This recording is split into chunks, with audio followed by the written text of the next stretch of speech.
দিনাজপুরের বিরল উপজেলার কাঞ্চনঘাট খসালডাঙ্গা গরুর হাটে কোরবানির ঈদকে সামনে রেখে জমে উঠেছে গরুর কেনাবেচা।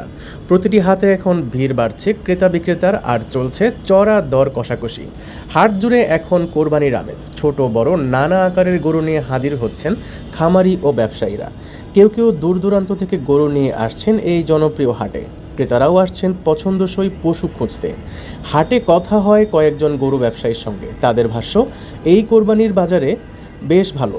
এই বছর কোরবানির বাজার বেশ ভালো, গরুর মান অনুযায়ী দাম মিলছে, এখন পর্যন্ত বিক্রি ভালো হচ্ছে। তবে সবার অভিজ্ঞতা এক নয়।